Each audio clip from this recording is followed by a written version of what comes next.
Hey everybody, welcome back to Magic Orthodoxy. My name is David, and this is a magic review.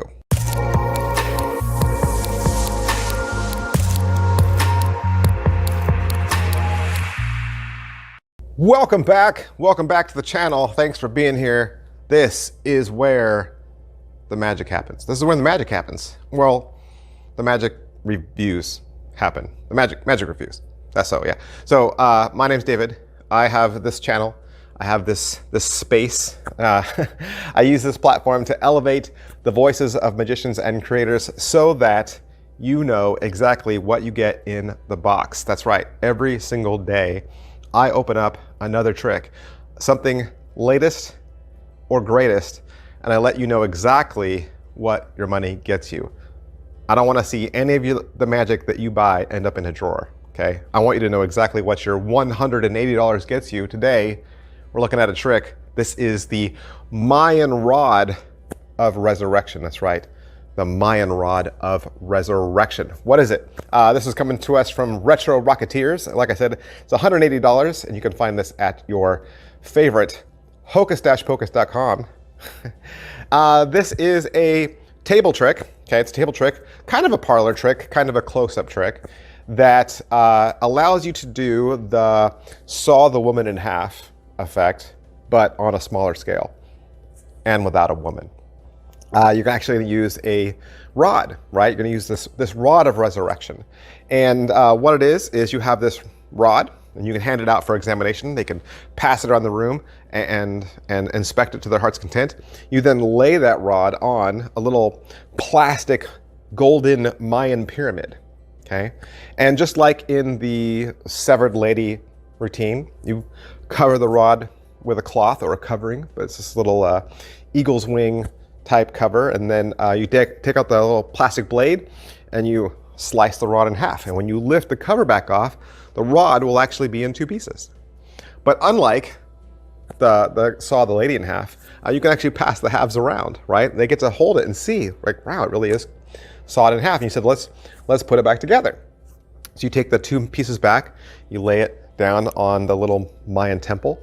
You then cover it again, you know, and then you push the sides together as if you're gonna, push those two halves together and adhere them.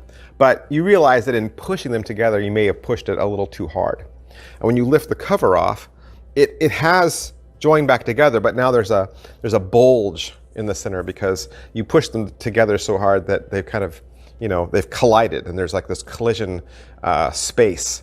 So you say, well, and you could pass that around too if you wanted. You then say, well, let's fix it, right? Let's fix it. And so you take that one back, put the cover on it again, and then with a magical gesture, it's back to the rod that everyone saw at the beginning. And again, like I said, every single time you can pass those rods out for examination and they can inspect them. And that's it. That is the Mayan rod of resurrection. All right, so let's talk about what you get for your money. First of all, everything's gonna come in this large cardboard packing box. It's wrapped in paper that says Mayan Rod of Resurrection. Anthony Yap, Retro Rocketeers. It has a little custom seal underneath that. It's pretty big. It's a pretty big box. And then, so the entire unit, the Mayan temple that I was talking about, this is how big it is. So it is quite substantial. It's not heavy. And if you're wondering how this is designed, this is, I think it's 3D printed. It has that kind of 3D printed weight feel to it. So this is the cover right here, and I'll just show you how this expands out. So that it comes out to have little wings, and it goes back in, right? And there's the slot on the top where you're going to stick the blade. There's also slots here on the sides for the blades. So it's very ornately painted, right? It looks like it's aged and weathered and worn. And then so the base unit looks like this. You're going to lay the rod right here on this little altar shape. Underneath, you have a door that allows you to get into the mechanism if you need to fix it or repair it, but otherwise you wouldn't really go in there. And then this is the base all the way around. And let me show you the rods. So this is your first rod. Obviously, this is the one that is the one that's passed around the most at the beginning and the end, and they can see that it doesn't have any trap doors. They can't bend it, they can't break it, it doesn't squish, it doesn't move. It is a rod. And then when the rod comes apart, you have this set that you'll pass around. And so this is your severed in half rod.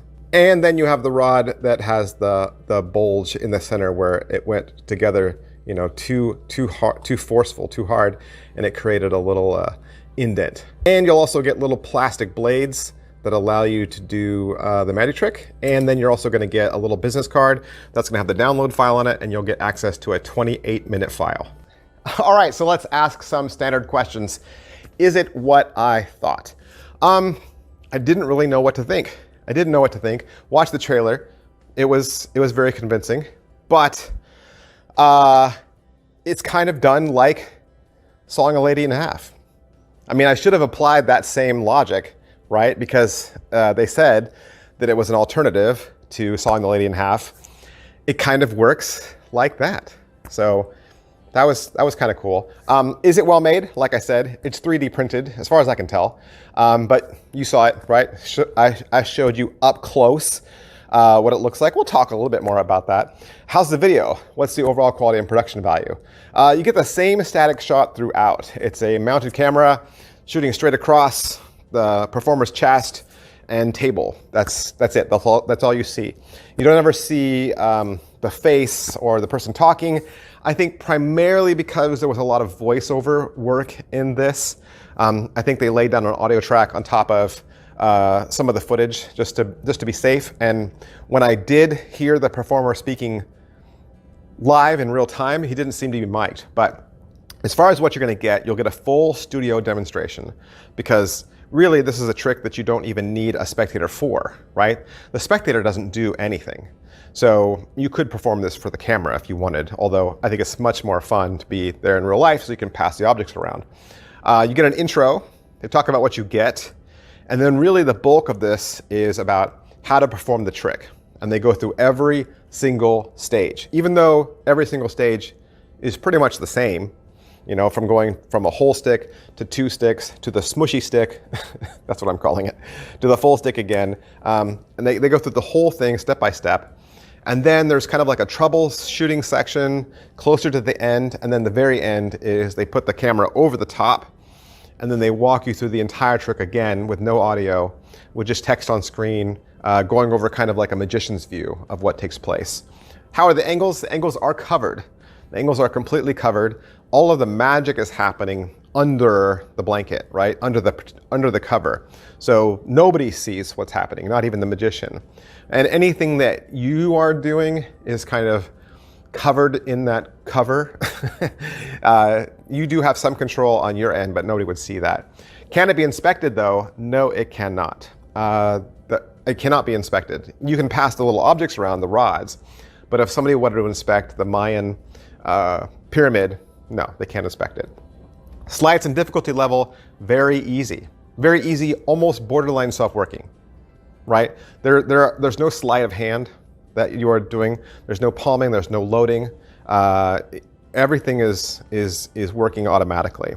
So setup and reset, you're gonna do a one-time setup before each performance. So before each performance, you're kind of like doing a deck stack. We could even call it a load, and you're getting it ready, right, for the performance. And then you're gonna walk through the performance, then you'd need to go off stage and reset everything if you were gonna perform it again, but you probably wouldn't. I don't see that this as a repeatable trick that you're doing throughout the night. All right, so pocket space. Let's talk about how large this object is. I was thinking about this over the past couple days in preparing for the video today. And as you can see, it kind of needs to be on a table, right? It needs to be on a table. But the objects, especially the rods, are small, and those would need to be seen close up, passed around. So this has to be close up, right? This has to be close up magic. Even though with a table, we normally think of table as being parlor, this is a close up magic trick. So I'm picturing the magician at the table, and then people sitting around the table in chairs, and then maybe a row of people standing behind those people. I think that's your limit as far as visibility goes, unless you had a camera that was, shooting the table and it could be seen on the screen, projected, or you were filming this just for video or doing it as Skype or Zoom. Positives. All right, so what are the positives? It's a fun trick. It's a fun trick. And like the ad copy says, it's a fun alternative to sawing a lady in half. And I like I've been saying throughout this, I think there's some cool premise, some cool pattern you could come up with. You could tell a story. I mean, why is it a rod, right? Why a rod? And maybe there's some sort of ritual about how Inca worship or Mayan worship or Egyptian worship took place. And there's a whole realm of mythology that you could tell there, or mythos, or create story. I think that really helps. Instead of just saying, hey, I have a stick, watch me cut the stick in half, right? I think the more you shroud this in story, the better. And it's a creative trick. Certainly, I don't think you're not going to find anybody, other competing magicians where you live also doing this trick. I think whoever does this is definitely going to stand out. All right, so negatives. Let's talk about the negatives. For me, and my experience with the unit and me playing around with it, what I found was it was audibly obvious that something happened between each stage. It was not silent, okay? So when I have a full rod and it changes or transforms, right, it morphs, there was an audible noise. And I tried to move the unit to a hard surface, like a wood surface. That didn't help. I tried moving it to like a dealer's mat. That didn't help. I even rested this on a bed, right, with a down comforter, and that didn't help. So there is a click noise that takes place. Now, you might be able to cover that with the sliding of the unit on top, right, as you move the arms back and forth. I think that might be your best option. The way they get around it in the tutorial is to do a voiceover. So when they show you the very first shot, at least for me, is what it appears to be, is that they had erased all the noise from the video and they used an audio dub as their descriptor. So, and I didn't see them address that in the video at all. I didn't see anybody address it in the video. So either it makes me think that my unit is somehow not as good as maybe the one you get, or it was just not mentioned. So there was that. The other thing is that I found is the unit, because it's self-working, right? It's mechanized. So because it's doing all the work for you, there's some mechanics in it, right? I found the mechanics to be unreliable 100% of the time.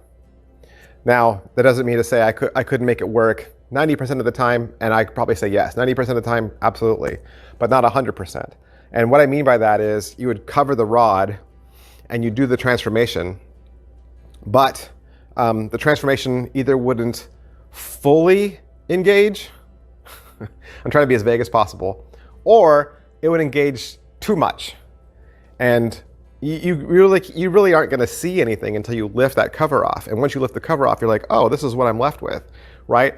And what I find is if I can't hit 100% of the time in practice with myself, that I never take it to an audience, because I feel like if I can't trust it, even in the time that I'm with it, it feels unreliable for a full audience. So it never hit 100% for me.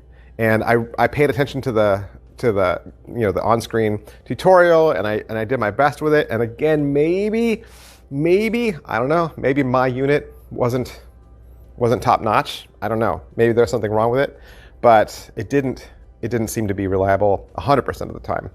They even warn in the video that it's possible that you can break your unit through miscare, right? So and I'm trying to be as vague as possible about how the mechanics of it work. So there is that. So is it worth your money? It's $180, $180. And there's a lot to it. There's a lot that went into this. And to think that, they were all 3D printed, and, I think there was probably a lot of assembly in all of these. And so I know a lot of care and a lot of R&D went into this. So definitely check out some other reviews, see what other people are saying, find some other people that have purchased this, and get their feedback as well. Yeah. So that's everything I can say about the Mayan Rod of Resurrection, Retro Rocketeers.